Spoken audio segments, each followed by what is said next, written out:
Everyone wants to own the land, but from the Sami perspective, I mean, it's impossible to own land. It's a part of the world that we all are living on. If you want a green economy, you will need more metals, and that metal has to come from somewhere.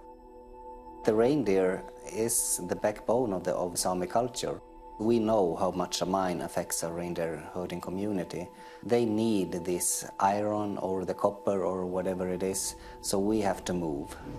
Mining in Europe has been under pressure for decades. Of course we have impact on environment, but should we build our entire climate transition on metals being produced in other continents? We will pass a tipping point when it's not possible for the reindeers to survive anymore, and we will lose the entire Sami culture, and the last indigenous people of Europe will disappear.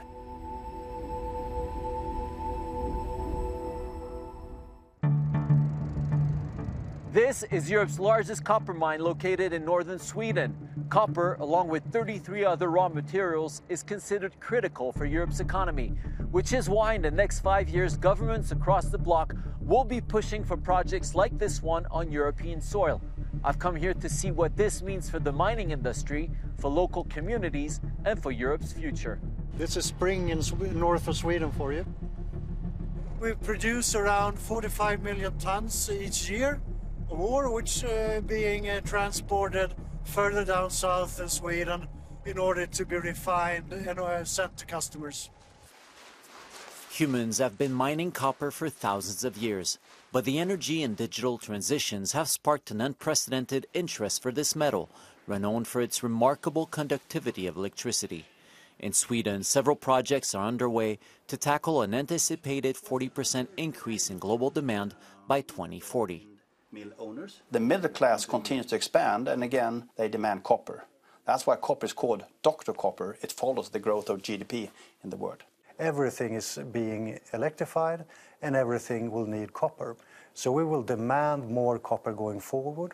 We have quite a weak copper production in Europe today. We are heavily reliant on other continents. We need to start expanding and developing new copper deposits. Expansion at Boliden is already underway. Another copper deposit right beside the main open pit will begin producing ore this year. But this excavation comes at a cost. Some 100 people living near the new pit, like Katarina, had to be relocated.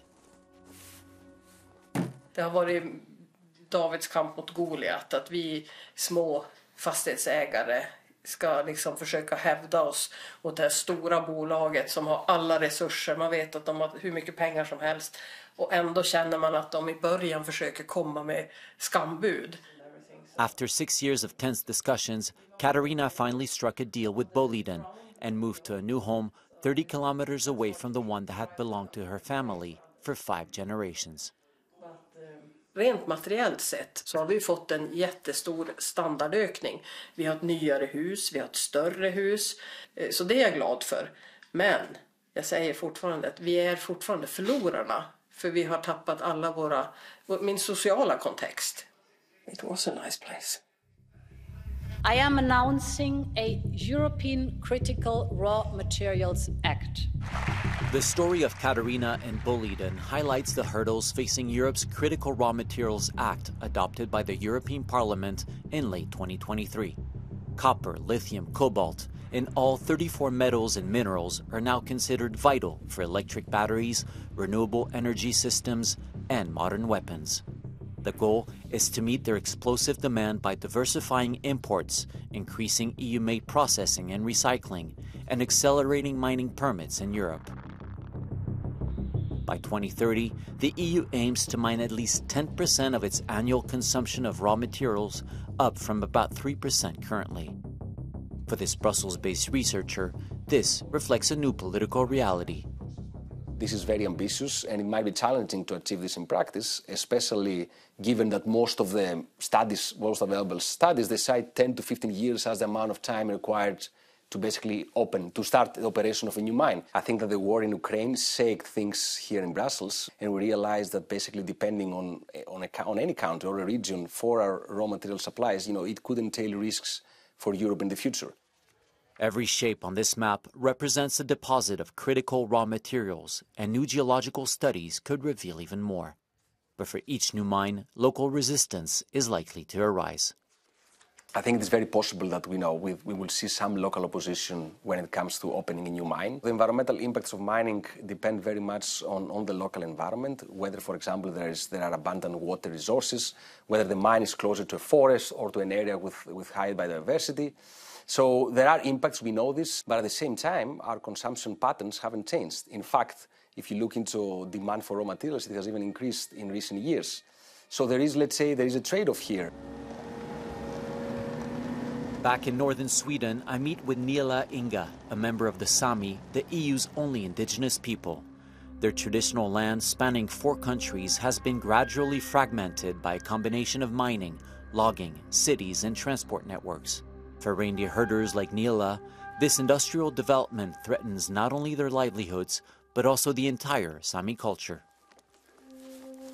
Our migration routes that the reindeer uses has been cut off and moved bit by bit. In Sweden, you are killing indigenous people. You're not shooting them, but you're taking away their opportunity to continue with their traditional lifestyle. One mining company especially has shaped the landscape and the history of this region, the state-owned LKAB. Their underground iron ore mine in Kiruna, active since the late 19th century, is the largest in the world. But another discovery right outside Kiruna has put Sweden at the heart of Europe's scramble for the planet's declining resources. We have discovered the largest deposit of REEs within Europe. REEs, or rare earth elements, are a subgroup of strategic metals with unique properties, found in many places around the world, but in very small quantities. Today, China is the undisputed leader in this market, providing Europe with nearly 100% of its REE needs. The EU is way too dependent on other countries for these materials. There is really a great potential for Europe to now take the lead in the green transition. We can reduce carbon footprint and strengthen our competitiveness at the same time. Not everyone in Kiruna is swayed by this argument. Karin, a local Sami, suspects LKAB of using the so-called green transition to further encroach on Sami land. Det är grön kolonialism. Man skönmålar alltså landgrabbing. Det är en järnmalmsfyndighet. Det är alltså ytterligare en sån här stor gruva som LKAB vill öppna. Sen råkar det vara så att det nu passar att även kalla den grön. Det var ju i samband med Sverige övertog ordförandeskapet i EU. Så naturligtvis så var det ett presstrick. Men det var ju också ett sätt att sätta press på EU för att trycka fram den här Critical Raw Material Act. LKAB refused to be interviewed for this story. But Karin's opinion is shared by environmental NGOs who have criticized the industry's lobbying efforts to grant strategic mining projects a superior public interest than nature protection. Regardless of the next EU elections results, metals will remain a priority for Europe, potentially heightening tensions between energy transition and autonomy on the one hand and local environmental concerns on the other. De säger att de har sina gruvor för klimatets skull. Och det säger jag bara bullshit. De har sina gruvor för att tjäna pengar. Det är ingen som öppnar en gruva för att rädda klimatet. In the Western world, it's an abusive standpoint to say that we want all of that infrastructure here, but we should not produce any of the minerals here. If we want to change or save the planet, we have to change our way of living also. Do we need all this stuff? Do we need a new car? Do we need new phone every year? We are over-consuming, and that's the biggest reason why we have this climate collapse. Ultimately, in the face of this climate crisis, Europe will need to bridge competing interests as it navigates an uncertain transition from fossil fuel addiction to dependency on metals.